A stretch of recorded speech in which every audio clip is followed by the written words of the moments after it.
Parecia um jogo controlável, mas toda vez que ele assentava, alguma coisa escapava. E este é o canal Não Viu o Jogo. Fica comigo que eu vou te contar a história da partida. Botafogo e Coritiba empataram por 2-2, pela 11ª rodada do Brasileirão Betano, no Newton Santos, no Rio de Janeiro. Foi daqueles resultados que deixam dois sentimentos ao mesmo tempo. O Botafogo sai com a sensação de ter produzido o suficiente para vencer, e o Coritiba sai com o mérito de ter sobrevivido aos momentos de pressão e aproveitado bem as brechas que encontrou.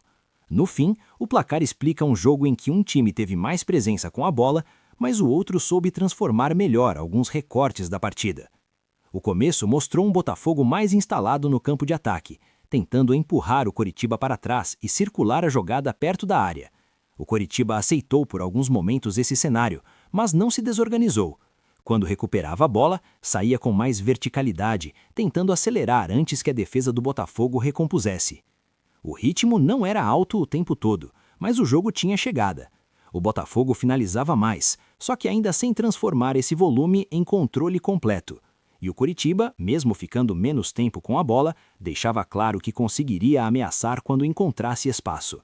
No primeiro tempo, o Botafogo foi o time que mais rondou a área e mais acumulou finalizações. O problema é que esse volume nem sempre vinha limpo. Em vários momentos a equipe até chegava ao terço final, mas errava o passe seguinte, forçava o cruzamento ou apressava a conclusão. Isso ajuda a entender por que o time terminou com mais chutes, mas sem transformar essa superioridade em tranquilidade no placar. O Coritiba, por outro lado, foi mais econômico. Chegou menos, mas quando acelerou, incomodou de verdade. Já tinha dado sinais em saídas rápidas, e isso voltou a aparecer com força no lance do primeiro gol. Aos 33 minutos, a jogada nasce em transição, com o Botafogo ainda aberto no campo. A defesa demora a encaixar a cobertura, e Breno Lopes aparece em boa condição para concluir e colocar o visitante na frente. Depois do gol, o jogo não virou o domínio do Coritiba, mas o time paranaense passou a se sentir mais confortável no cenário que queria. Fechou melhor os espaços por dentro e obrigou o Botafogo a insistir em jogadas menos limpas. Mesmo assim, o mandante continuou produzindo o suficiente para não deixar o intervalo com sensação de jogo perdido. Pedro Rangel já aparecia bem, e isso começava a pesar. Quando o goleiro adversário trabalha bastante, o placar apertado quase sempre esconde uma pressão maior do que o resultado sugere. Ao mesmo tempo, o Coritiba também mostrou que podia ter ampliado. Raul precisou intervir em bolas importantes, e isso impediu que a primeira etapa terminasse com um prejuízo maior para o Botafogo. Foi um tempo em que o mandante teve mais iniciativa, mas o visitante foi mais direto e mais confortável na ideia de jogo. O segundo tempo muda logo na retomada. O Botafogo volta com alterações, ganha mais presença no campo ofensivo e aumenta a pressão. O time passa a empurrar o Coritiba com mais constância, principalmente porque consegue recuperar a bola mais rápido e sustentar o ataque por mais tempo. Ainda havia erro de passe, ainda havia pressa em alguns lances, mas o controle territorial já era mais claro. Aos 10 minutos, o empate nasce justamente desse período em que o Botafogo mantém o jogo perto da área. A defesa do Coritiba não consegue afastar com firmeza. A jogada continua viva e Danilo aparece para concluir. É um gol que traduz bem aquele trecho. Menos espaço, mais insistência e uma segunda bola bem aproveitada. Depois do empate, o Botafogo viveu seu melhor momento. O Coritiba perdeu um pouco da saída, errou mais na conexão entre defesa e meio e começou a devolver a bola cedo demais. Isso explica bastante a diferença de passes errados no jogo. O Botafogo também falhou bastante, mas errou tentando jogar no campo do adversário. O Coritiba, quando passou a errar mais nesse trecho, perdeu a chance de esfriar a partida e deixou o jogo na mão do mandante. As entradas também mexeram nisso. Caio Roque deu profundidade e qualidade no lado, Danilo continuou influente por dentro e Arthur Cabral passou a receber mais perto da área, onde realmente faz diferença. Pedro Rangel seguiu sendo exigido e as 6 defesas dele ajudam a entender por que o Botafogo ficou tanto tempo batendo sem conseguir a virada antes.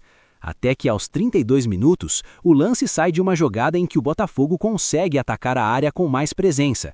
A bola encontra Arthur Cabral em zona perigosa e a finalização vem de perto, forte o suficiente para virar o jogo. Era o retrato do melhor momento botafoguense. A sensação ali era de que a partida tinha finalmente tomado o rumo esperado pelo que o segundo tempo mostrava. Só que o jogo não deixou o Botafogo consolidar essa virada. E aí entra o ponto mais importante da noite. A equipe conseguiu construir o momento da remontada, mas não sustentou esse momento por tempo suficiente. 2 minutos depois, aos 34, o Coritiba responde. O lance aparece quando o Botafogo ainda está se reorganizando. A marcação permite a continuidade da jogada e Joaquim Lavega encontra espaço para finalizar e recolocar tudo em igualdade. É um empate que castiga a incapacidade de proteger a vantagem recém-construída.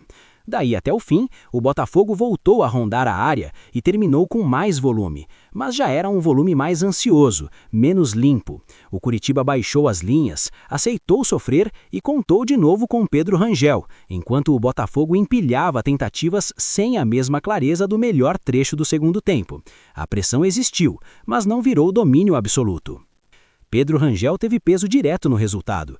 Quando um goleiro faz 6 defesas num jogo em que o adversário acerta bastante o alvo, ele não está só compondo estatística, ele está segurando o placar de pé nos momentos em que a partida ameaça escapar.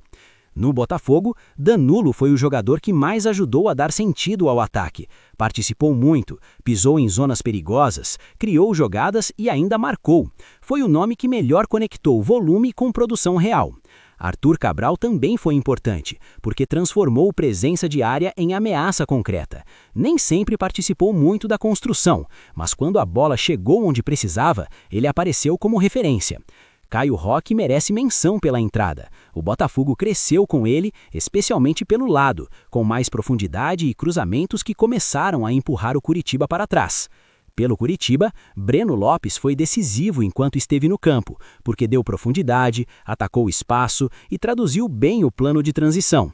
E Lavega entrou para marcar justamente no momento em que o jogo parecia escapando. O 2-2 reflete só uma parte do que foi a partida. Em volume, o Botafogo fez mais, finalizou mais, acertou mais o gol e obrigou o goleiro adversário a trabalhar bastante. Mas o jogo não se resume a empurrar o adversário. Ele também cobra eficiência para decidir e maturidade para sustentar vantagem. E foi justamente aí que o Botafogo deixou escapar a vitória. A lição é clara. O Botafogo mostrou força para reagir e teve um segundo tempo de imposição real, mas pagou caro por não transformar controle em segurança.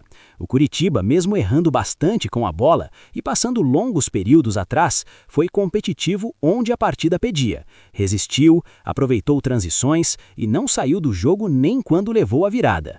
No fim, fica um empate que parece mais frustrante para o Botafogo, mas que também expõe uma verdade simples. Produzir mais não basta quando o adversário consegue ser preciso nos momentos certos.